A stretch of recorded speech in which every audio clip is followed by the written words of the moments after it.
Michael Sinaga memberikan kartu pers ke polisi. Apakah disita kartu pers itu oleh polisi ini? Enggak, dikembalikan.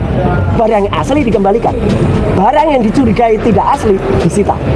Nah, jadi Pak Komjen Ugroseno juga mengatakan, kok lucu, malah ijazahnya Jokowi itu disita. Jadi sekali lagi itu poin-poin dari saya. Jadi menambahkan apa yang saya sampaikan Prof. Refli dan juga Pak Jamada, nanti akan tambahkan Pak Alkatiri dan juga Dr. Tifa. Sedikit saja saya tambahkan di luar ini sedikit. Sekali lagi jangan percaya dengan foto ini ya. Foto ini adalah hoax. Ini rekayasa AI generated. Ya, dibuat dengan menggunakan artificial intelligence. Ya, ini mesra sekali tapi nggak ada. Dan orang yang bersangkutan sudah menyatakan nggak ada minta maaf itu. Nah, jadi makanya kita tunggu saja. Kenapa dia? Oh, dia sekarang. Ya, nggak ada minta maaf. Ini palsu ya? Palsu ya? Nggak ada. Jadi statement dari ES Egy Sujana dan kemudian Damai Hairul Lubis itu akan membuat orang-orang itu bertanya-tanya, dan sekaligus orang-orang itu akan membuat satu pemikiran di kepala, dan pemikirannya adalah budrek mereka, ya. Budrek itu pusing. Nah, jadi silakan orang-orang pusing, budrek ya. Budrek bukan, budrek ini pakai uni. Jadi maksudnya tidak ada permintaan maaf dari ES ke Pak Jokowi? Tidak ada. Yang datang ke Solo itu seperti apa? Iya, datang aja, makanya tanyakan ke Pak Egy Sujana dan Damai Hairul Lubis. Saya ketemu Pak Damai Hairul Lubis di salah satu TV kemarin sore. Saya mendengar suara langsung dari Pak Egy Sujana di TV yang lain dalam acara live juga. Pak Egy Sujana mengatakan tidak ada maaf-maafan.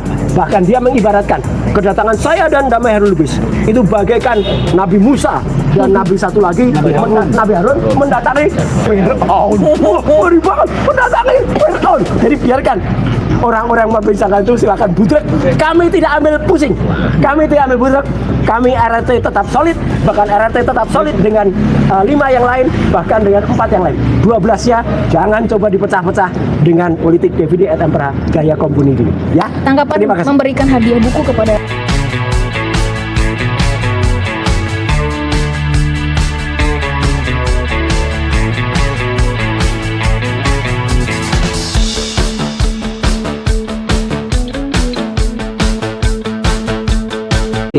ini KUHP yang lama ya, itu mengenai pencemaran nama baik.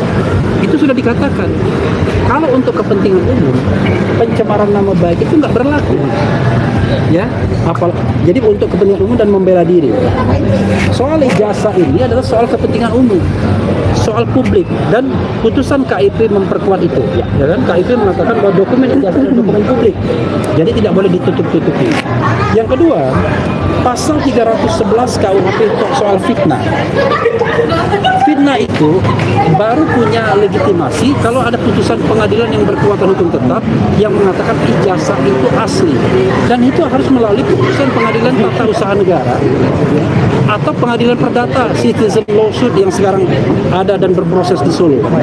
Selama belum ada putusan pengadilan yang berkekuatan hukum tetap, mereka tidak bisa diproses. Itu kata Pak Mahfud juga, kata Pak Jimli juga, jadi bukan kata kami saja ya. Oke. Yang ke C, pasal 27A itu mengenai pencemaran nama baik dengan dokumen elektronik. Sama, mutatis dengan yang 310. Dan ditambahkan ada putusan MK bahwa yang namanya pencemaran nama baik ini tidak berlaku untuk para pejabat, tidak berlaku untuk institusi, tidak berlaku untuk kelompok masyarakat yang ajak dan lain sebagainya. Tapi Pak Jokowi kan bukan pejabat. Menurut kita masih pejabat karena dia masih tercatat di Danantara. Ya. Soal dia tidak bekerja dan tidak menerima gaji itu soal lain. Tetapi urusannya adalah urusan publik, bukan urusan private, gitu ya. Kemudian pasal 28 ayat 2 Undang-Undang ITE, ya, ITE 2024 mengenai ujaran kebencian. Ini pasal ini sering sekali digunakan.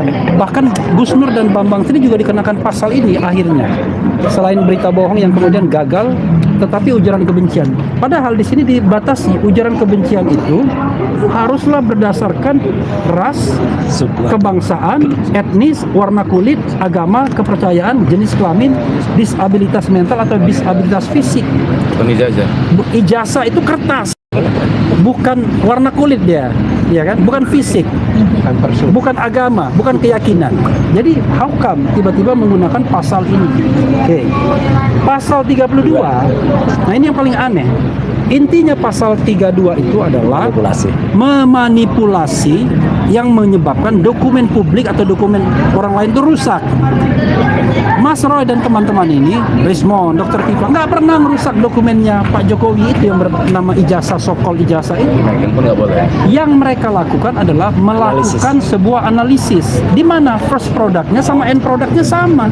Mereka kan tidak membuat hal yang baru atau membuat rusak dokumen tersebut. Kok lucu dikenakan pasal 32 Undang-Undang ITE ya, 32 ayat 1. Nah, terakhir pasal 35 junto pasal 51 ini yang lebih lucu lagi.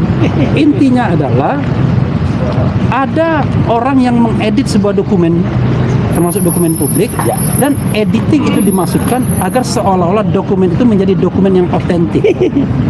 Awalnya palsu kan? Iya. Atau tidak asli. Lalu diedit lah sama Mas Roy CS agar terlihat otentik. Nggak ada itu. Kan terbalik justru. Tidak ada satu single statement pun yang mengatakan Mas Roy, Dr. Tifa dan Rismon itu mengatakan ijazah itu adalah asli setelah mereka edit agar tampak otentik. Yang ada malah 99,9% palsu. Jadi it doesn't make sense, nggak masuk akal kan? Ya. Ngapain dia bilang bahwa seolah-olah itu otentik padahal statementnya adalah palsu. Itu yang saya sampaikan secara in brief ya. Nanti akan ditindaklanjuti, akan dielaborasi lebih lanjut oleh rekan-rekan PH yang lainnya. Tapi saya kasih kesempatan pada prinsipal dulu ya. Pak, tadi ini biar melanjutkan, tadi kan disampaikan tanggal 20 Januari sudah memanggil untuk pemeriksaan saksi-saksi itu ahli ya. Siapa saja itu yang dipanggil? Tanggal 20 ini. Biar menyambung nih Bang dengan pernyataan Abang biar tadi. ada division of labor, pembagian tugas ini orangnya yang akan Oke. Pertanyaan dulu atau ngomong dulu saya? Boleh langsung dijawab yang tadi, Pak. Ya, langsung. Aku terangkan dulu. Aku terangkan dulu. Baik, rekan-rekan ya, sekalian yang saya jelaskan ini maha penting banget karena ini berkaitan dengan pelimpahan berkas tanggal 13 Januari yang lalu.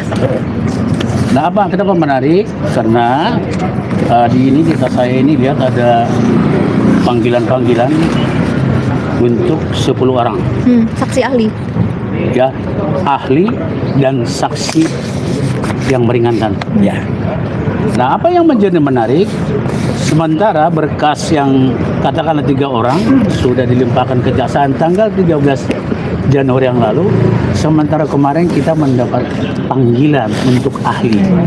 6 ahli, nanti saya sebut namanya, mungkin ada yang sebagian. Yang jelas salah satunya adalah Rocky Gerung. Jelas dipanggil tanggal 22. 6 ahli Tanggal 20. tanggal 20. Dan itu ulang tahunnya Rocky Gerung itu. Tanggal 20 nanti ini semua ahli dan saksi dipanggil serentak. Saya nggak tahu nanti gimana ramainya Polda Metro Jaya ini. Bayangkan itu semua profesor, ahli dan sebagainya, kecuali 3 itu adalah saksi biasa atau decet seperti kita. Jadi kembali saya katakan adalah yang menarik adalah menurut kami dari praktisi hukum ini nggak layak sebenarnya. Kalau sudah dilimpahkan ke sana, ya kita seharusnya dipanggil di sana. Tapi yang panggil masih Polda Metro Jaya. Tapi let's say kenapa? Karena ada percampuran undang-undang sekarang. KUHP lama, KUHP lama, kawin dengan KUHP baru dan KUHP baru. Barangkali ini ditafsirkan karena banyak sekali peraturan-peraturan yang berkenaan dengan itu. Tapi kami selaku kuasa atau penasihat hukum daripada tersangka ini mengikuti saja. Kita tidak persulit. Mau dipanggil tanggal 20 Januari nanti itu serentak, monggo aja. Yang penting ruangannya di dalam. Kalau ruangan wartawan sih sampai ke Jalan Sudirman juga bisa ya, begitu ya. Boleh di-spill, Oke, Pak. jadi saya bacakan ya. Ahli yang kita ajukan, tanggalnya. Ahli yang kita ajukan pada gelar perkara tanggal 15 Desember 2025 itu kita ajukan tanggal besoknya kita ajukan ahli ada 3 orang. 3-3-nya mengikuti gelar perkara. Ya. 3-3-nya itu berbicara, memberikan pendapat di gelar perkara. Dan pendapat mereka sangat luar biasa. Saya nggak perlu spill namanya ya. Tapi semua 3-3-nya 2 profesor dan 1 doktor. Kemudian kami susul pada tanggal 22 Desember 2025 yang lalu, nggak baca Prof. pada tanggal 22 Desember 2025 yang lalu, tahun lalu ya, belum sebulan tapi tahun lalu sebutnya, kami ajukan lagi ahli 3. Tidak sebut spill namanya, tapi satu saya spill khusus, Rocky Gerung, yaitu ahli filsafat, bahasa dan politik. Kemudian ada saksi, ada church yang lain, dia tidak sebut namanya juga, tapi udah akrab dengan kita, untuk sebut itu disebut saksi meringankan. Jadi rekan-rekan sekalian, keakraban kita untuk tanggal 20 tidak perlu diundang lagi untuk hal ini. Mari kita sama-sama akan dihadiri oleh 10 orang. Dan ada satu lagi nanti Dr. Tifa barangkali yang mengajukan ya. Ada yang proposal perempuan, nanti Mbak Tifa yang menjelaskan ini. Nah, semua ahli ini kita ajukan dari RRT, jangan lupa, dari RRT, bukan dari lembaga lain atau law firm lain, tidak, tapi dari RRT. Nah, saya kira itu yang perlu dari saya ya untuk tanggal 20 ini. Kenapa tadi ada semacam, bukan aneh ya, yang menurut saya agak sedikit pertanyaan. Udah dilimpahkan ke sana, apa yang terjadi kita tidak tahu. Barangkali kalau dipanggil lagi ahli ini untuk BAP, tentu perlu pendapat dari para ahli ini. Itu yang utama. Kami tidak bisa komentar lagi lebih dalam, kan gitu Mas Roy. Siap. Kita serahkan nanti untuk tanggal itu. Kemudian mengenai lab, saya jelaskan juga ya. Saya harus baca data karena ini menyangkut lembaga negara.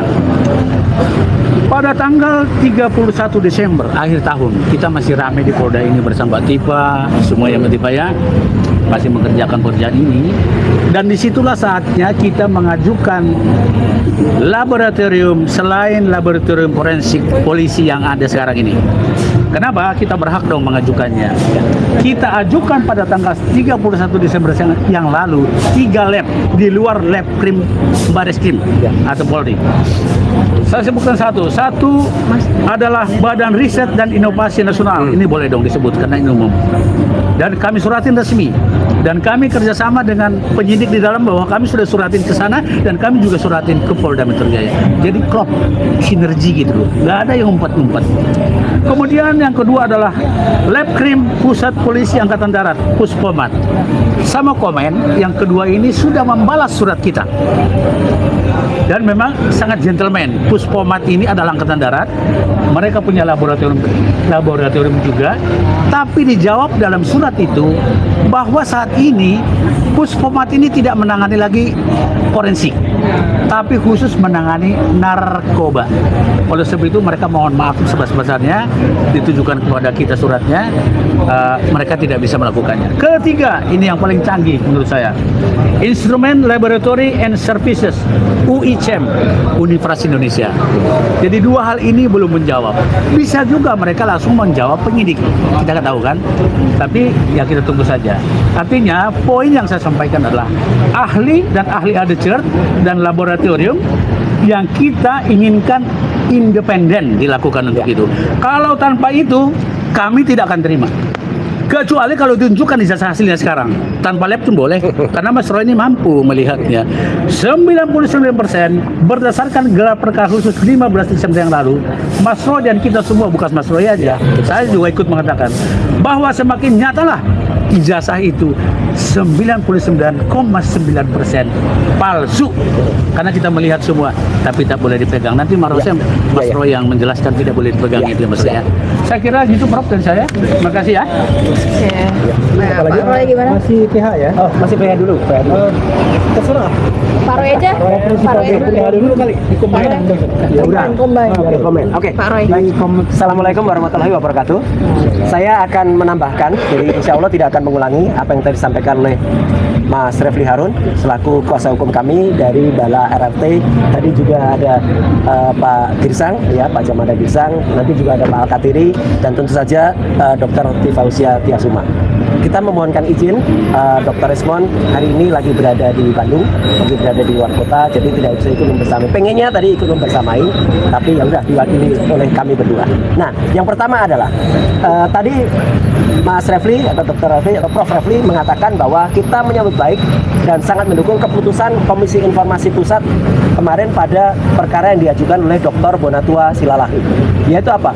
Salinan ijazah milik Joko Widodo yang sudah digunakan, sekali lagi sudah digunakan pada tahun 2005 dan 2010 di KPU Solo, kemudian 2012 di KPUD DKI Jakarta, 2014 2019 di KPU Pusat, itu sifatnya adalah terbuka dan harus disampaikan kepada publik ya, karena itu adalah dokumen yang tidak boleh dirahasiakan atau di luar ketentuan pasal 17 Undang-Undang Nomor 14 tahun 2008 yang kebetulan saya juga ikut menyusunnya.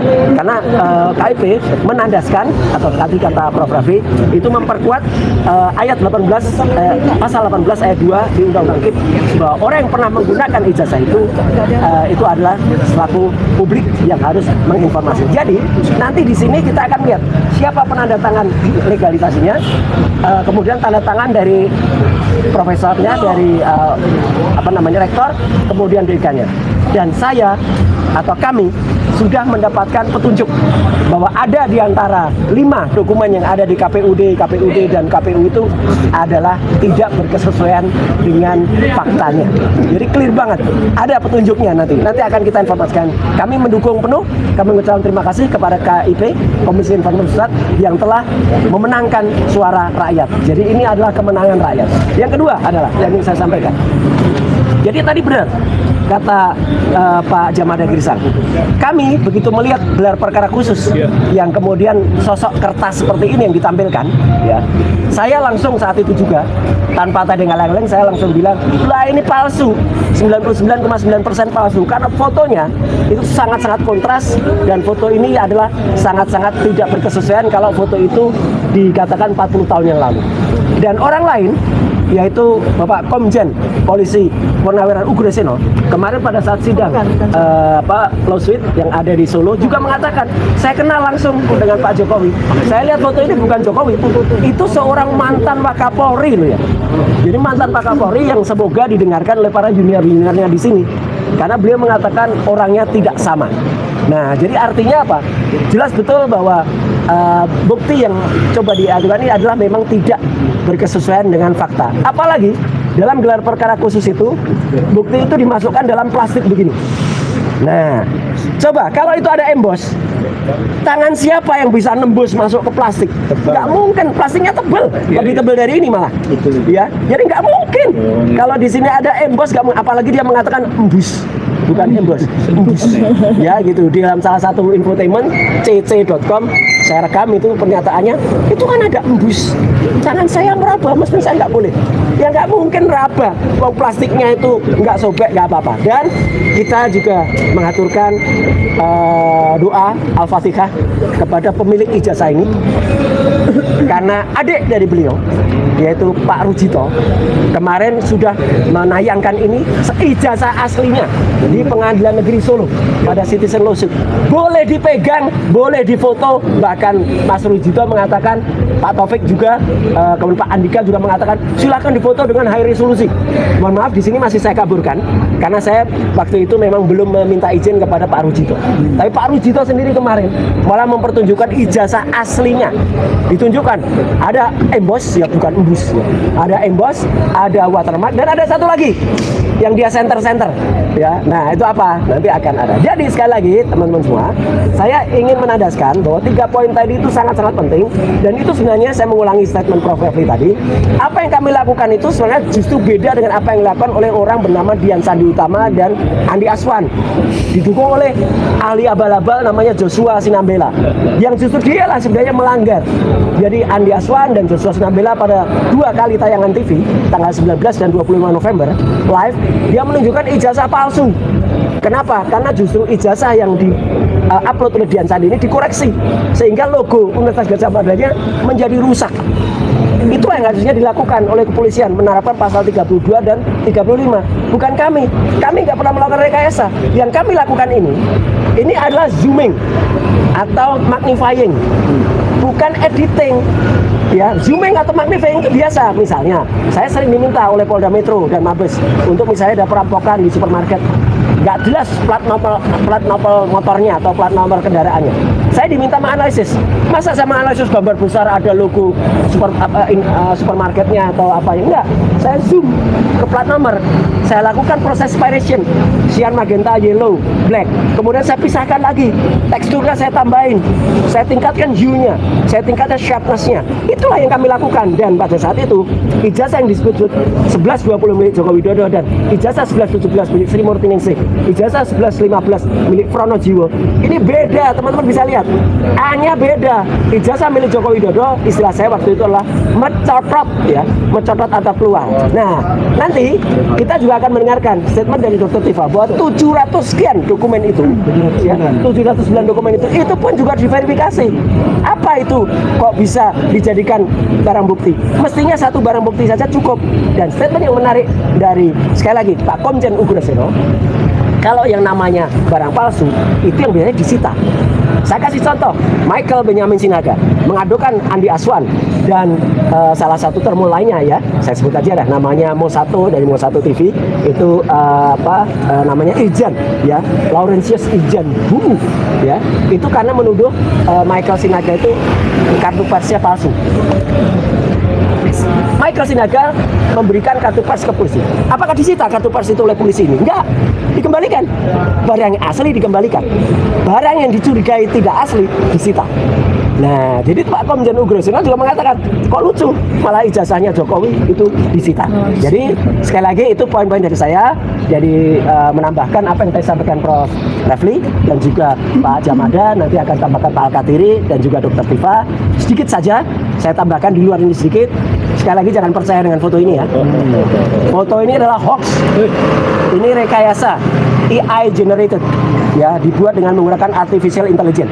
Ya, ini mesra sekali tapi nggak ada. Dan orang yang bersangkutan sudah menyatakan nggak ada minta maaf itu. Nah, jadi makanya kita tunggu saja. Kenapa dia? Oh, ya silakan. Ya, nggak ada minta maaf. Ini palsu, ya? Palsu, ya. Nggak ada. Jadi statement dari ES Egy Sujana dan kemudian Damai Hairul Lubis itu akan membuat orang-orang itu bertanya-tanya, dan sekaligus orang-orang itu akan membuat satu pemikiran di kepala, dan pemikirannya adalah budrek mereka, ya, budrek itu pusing. Nah, jadi silakan orang-orang pusing budrek, ya, budrek bukan budrek ini pakai kuning. Jadi maksudnya tidak ada permintaan maaf dari ES ke Pak Jokowi? Tidak ada. Yang datang ke Solo itu seperti apa? Iya, berdatang aja. Makanya tanyakan ke Pak Egy Sujana dan Damai Hairul Lubis. Saya ketemu Pak Damai Hairul Lubis di salah satu TV kemarin sore. Saya mendengar suara langsung dari Pak Egy Sujana di TV yang lain dalam acara live juga. Pak Egy Sujana mengatakan nggak ada maaf-maafan. Bahkan dia mengibaratkan kedatangan saya dan Damai Hairul Lubis itu bagaikan Nabi Musa dan Nabi satu lagi Nabi Harun mendatangi Fir'aun. Ngeri banget, mendatangi Fir'aun. Jadi biarkan orang-orang membincangkan itu, silakan budrek. Kami tidak ambil pusing, kami tidak ambil budrek. Kami RRT tetap solid, bahkan RRT tetap solid dengan 5 yang lain, bahkan dengan 4 yang lain. 12-nya jangan coba dipecah-pecah dengan politik DVD et impera gaya kompuni dulu, ya. Tanggapan memberikan hadiah buku kepada Presiden. Biasa kalau buku, respon juga kasih buku ke siapa-siapa. Dr. Tifa, saya, dan Anda juga kasih buku ke Pak Prabowo juga. Ya, nggak apa-apa, kritikan. Ya, harus CBM, ya, jangan cemen. Iya, ya. Budrek dan juga memalukan. Nah, sekian, terima Katanya kasih. pimpinan sejati gimana? Ya. Katanya Pak Jokowi pimpinan sejati. Ya, tanyakan makanya kenapa. Ya. Pak, tapi Pak dari Polda sendiri kan sudah menerima. Nggak apa-apa, silakan diajukan RJ. Dan kemarin kuasa hukumnya juga bingung mendengar statementnya Pak DHL sama Egy. Ini nggak minta maaf kok kasih RJ. Ya udah, makanya. Tapi benar ya, dibenarkan memang sudah mengajukan RJ. RJ. Kapan itu, Pak? Katanya semenjak 2 minggu yang lalu. 2 minggu. Mending tanyakan langsung lah. Ya, jangan kita. Jangan melalui kita, ya. Berarti budrek kita. Sendiri bakal coba mendatangi. Enggak. Di luar itu, ya. Terima kasih. Wassalamualaikum warahmatullahi wabarakatuh.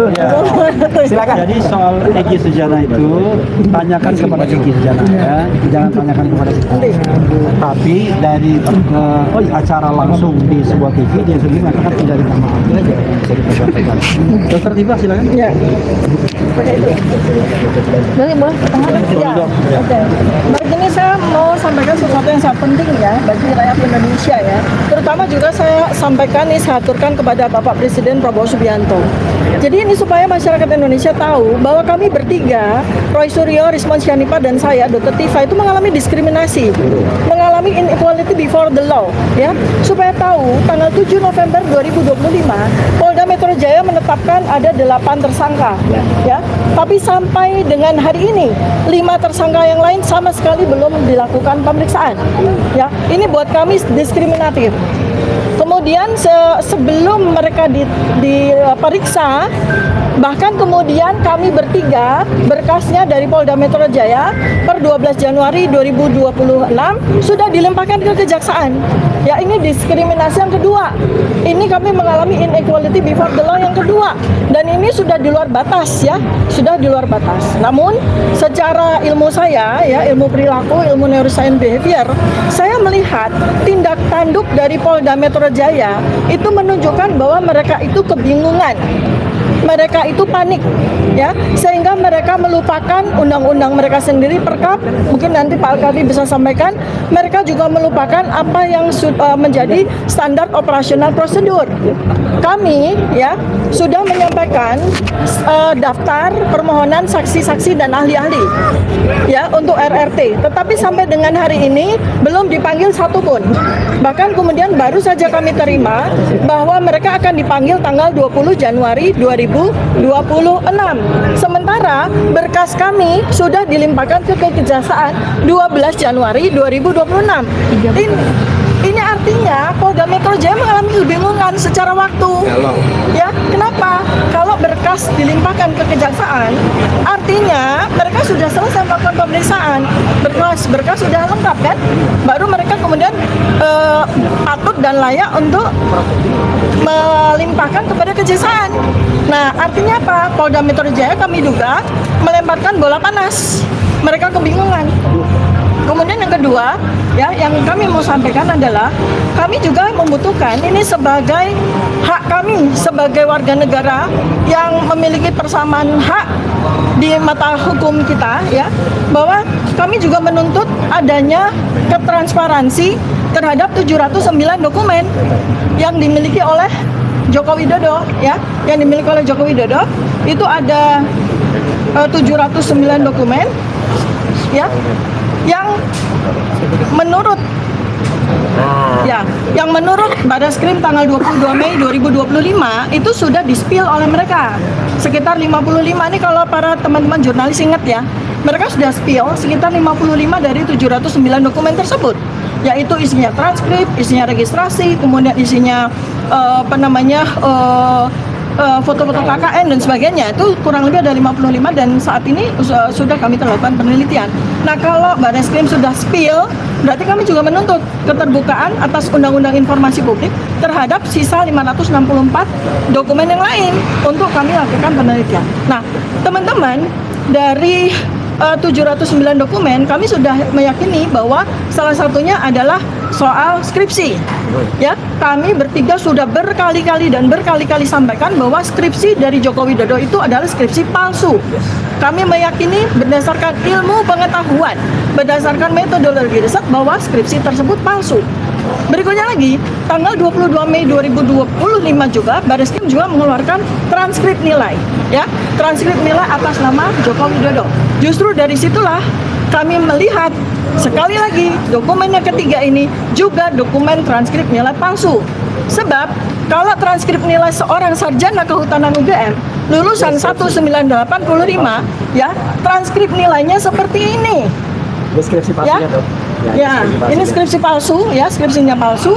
Transkrip nilai lulusan kehutanan UGM tahun 1985 harus seperti ini. Harus seperti ini, wajib seperti ini. Tidak seperti transkrip nilai yang ditunjukkan oleh Badaskrim waktu itu, yang menyatakan itu adalah transkrip nilai dari Joko Widodo. Artinya transkrip nilai itu pun palsu, 99,9%. Nah, dari 3 bangunan dokumen ini saja kita sudah bisa membuat sebuah simpulan bahwa beliau ini tidak pernah lulus sebagai sarjana kehutanan UGM. Kami bisa pastikan. Sebab ya, dokumen utama yang selama ini dianggap sebagai dokumen asli ya, kita bisa lihat ini yang tadi sudah disampaikan oleh Mas Roy ya. Jadi ini adalah ijazah gini. Ijazah ya.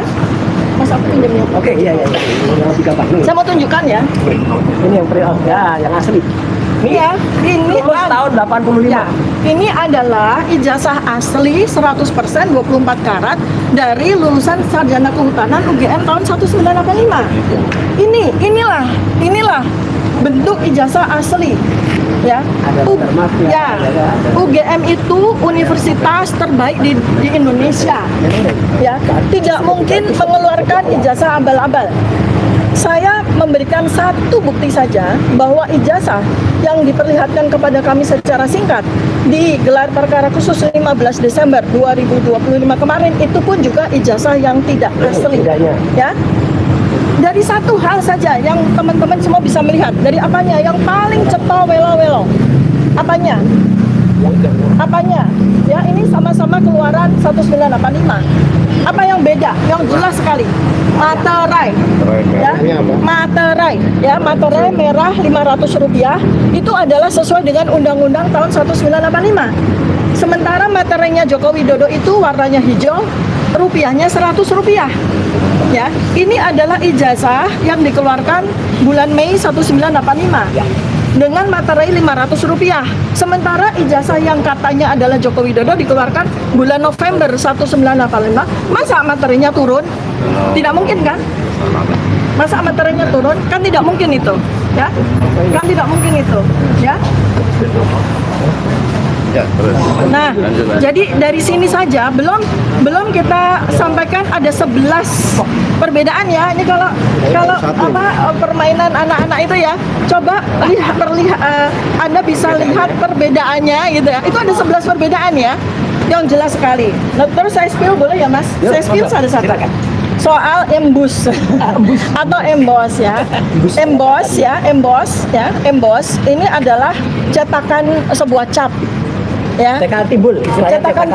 Cetakan sebuah cap itu yang digunakan untuk mengunci tanda tangan yang bersangkutan. Jadi bukan sebuah ornamen biasa-biasa saja.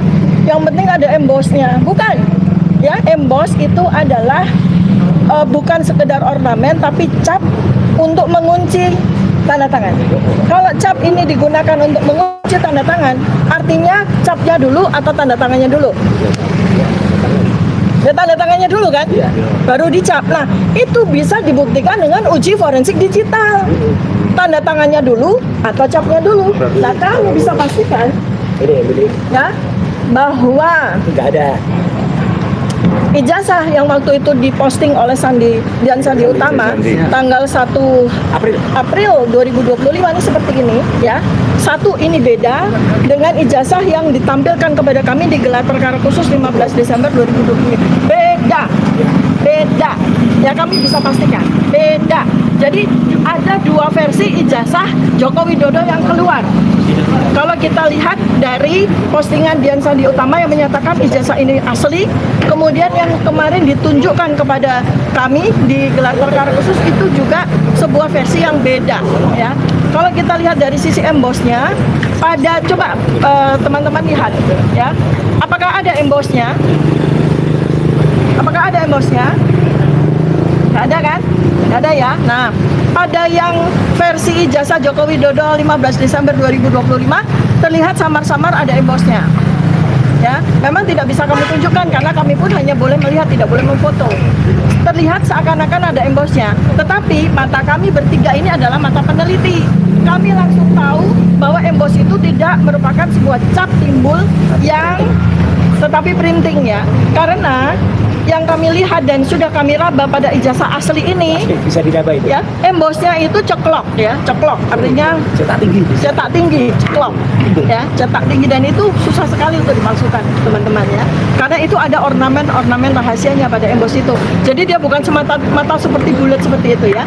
Nah, jadi sekali lagi saya sampaikan kepada Bapak Presiden Prabowo Subianto, Bapak Kapolri, sahabat saya itu teman saya Tulistyo Sigit Prabowo ya, untuk janganlah memberikan buah mangga yang buah mangga yang masih mentah tapi dikarbit ke kejaksaan.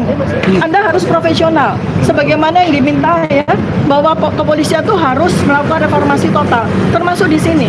Jangan berikan mangga mentah karbitan kepada kejaksaan, yang ada nanti pingpong sana pingpong sini ya, karena kejaksaan udah pasti akan mengembalikan lagi berkas itu kepada kepolisian. Biayanya besar sekali yang harus ditanggung oleh negara ini, ditanggung oleh pajak kita ya.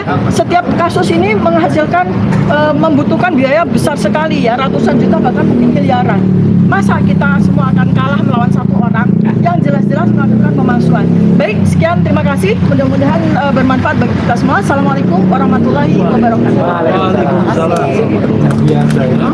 Jadi kawan-kawan, saya hanya ingin menambahkan sedikit ya, bahwa ada beberapa versi jasa Jokowi yang sudah keluar dan sudah kita dapatkan juga, yaitu mulai dari KPU Solo 1, KPU DKI 2, KPU Pusat 3, Dian Sandi 4, Bareskrim Mabes Polri tanggal 22 Mei 5, dan terakhir di gelar perkara 6. Jadi ada 6 versi.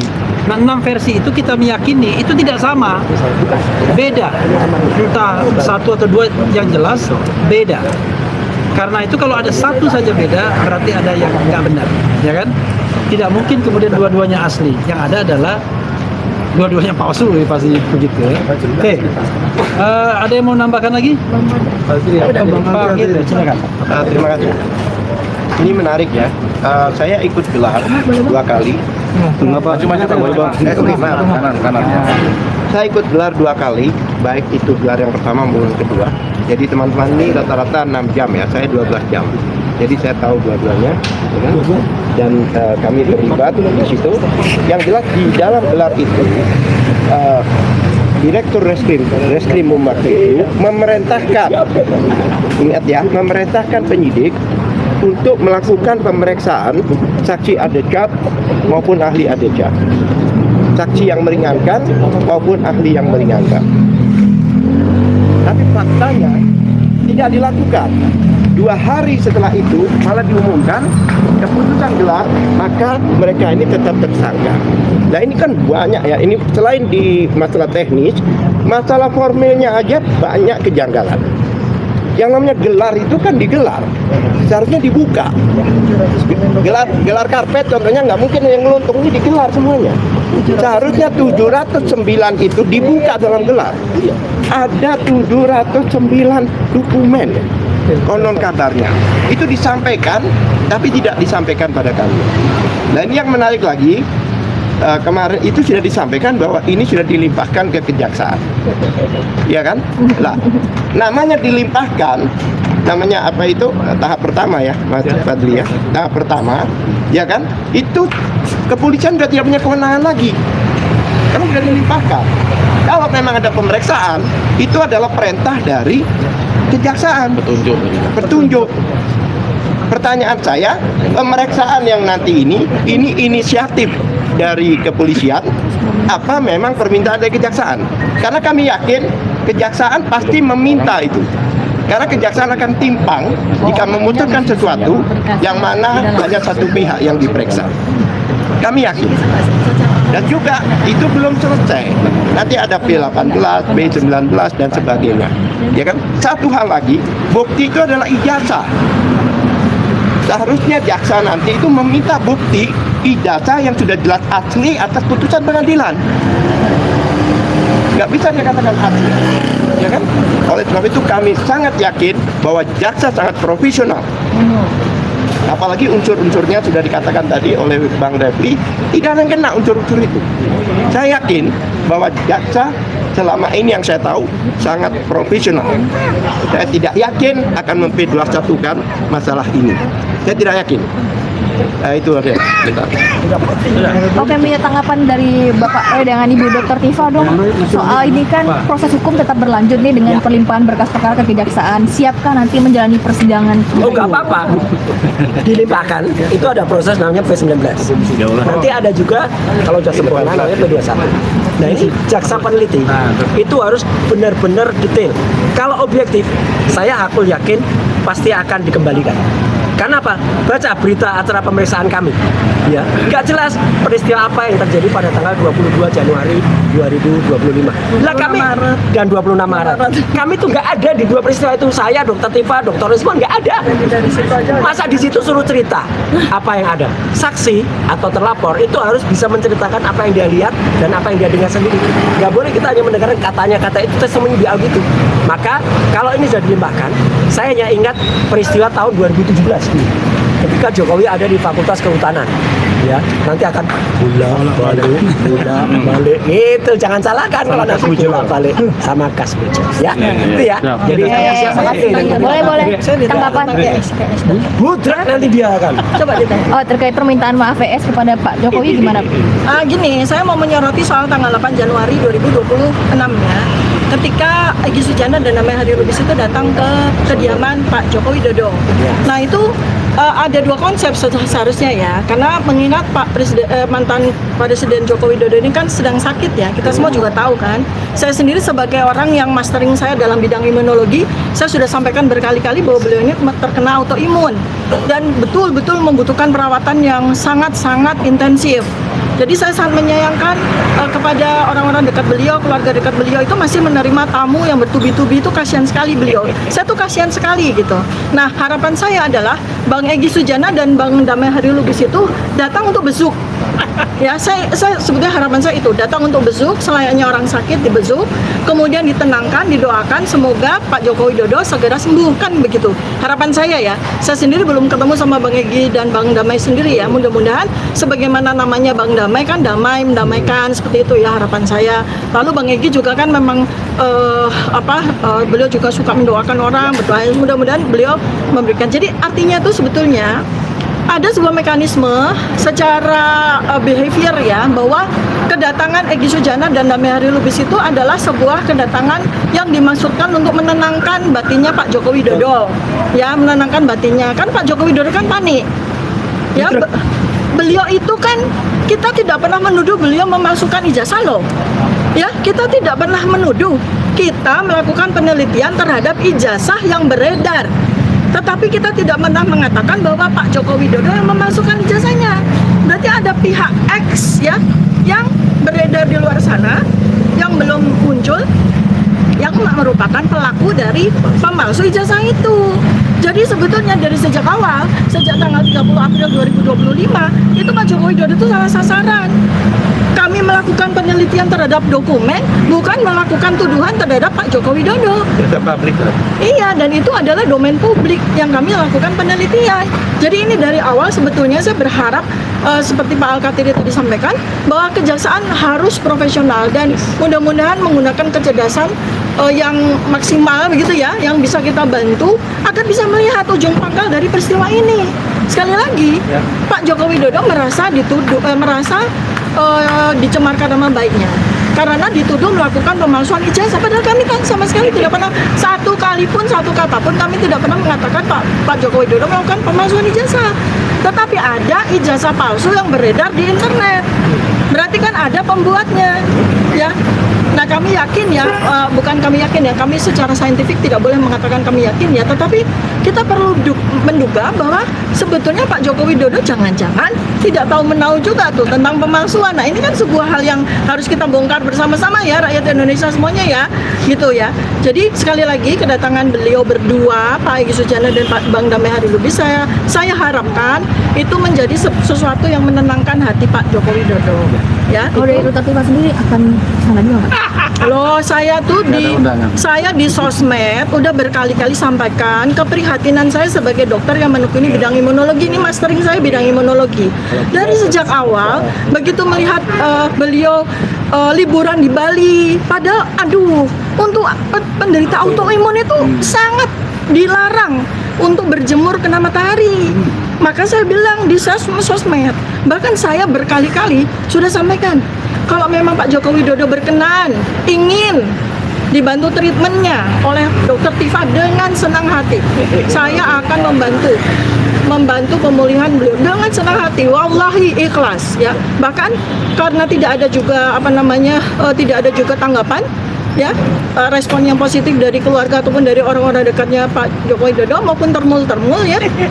Saya kemarin sudah buat daftar ya, seminggu yang lalu saya sudah buat daftar pusat-pusat autoimun terkemuka di dunia. Silahkan Pak Joko Widodo bisa memilih. Yang di Amerika saya sudah berikan alamatnya, yang di Jerman saya sudah berikan alamatnya, bahkan yang di Israel juga saya berikan alamatnya. Silakan.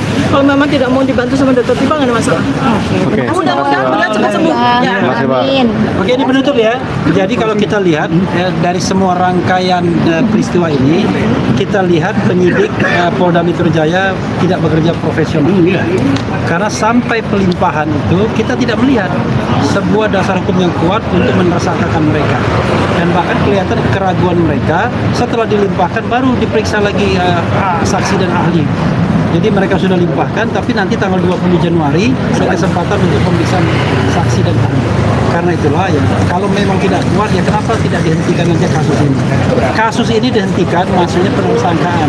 Tapi pengungkapan bahwa ijazah itu asli atau tidak, harusnya itu dibuat terang kepada masyarakat Indonesia melalui citizen lawsuit di Solo itu, atau barangkali ada gugatan pengadilan tata usaha negara dan lain sebagainya. Tetapi mempidanakan orang dengan dasar-dasar tidak jelas itu namanya zalim. Wabillahi taufiq wal hidayah. Wassalamualaikum warahmatullahi wabarakatuh. Itu tanggal 20 jam berapa ya? Kenapa? Katanya Tak jam 10. Jam 10. Dan itu ulang tahun Rocky Gerung. Yang ahli tanggal 20 semua ya. Yang lainnya semua. di-spill lah namanya. Tanya Dokter Tifa mau di-spill kan namanya? Nama yang jam 10 saksi dan ahli itu dong. Saksi kalau Saya mesti sampaikan. Nggak apa-apa kalau nggak di roll juga nggak apa-apa. Yang jadi Enggak, masalahnya ahli yang kami datangkan pun sudah diteror. Oh iya. Ini off the record ya. Ya, udah record. Ya, jadi ahli yang kami datangkan itu sudah diteror. Nggak usah di roll. Off the record ya. Makanya kami tidak mau buka agar mereka tetap tenang. Diteror. Dianggap tidak ahli.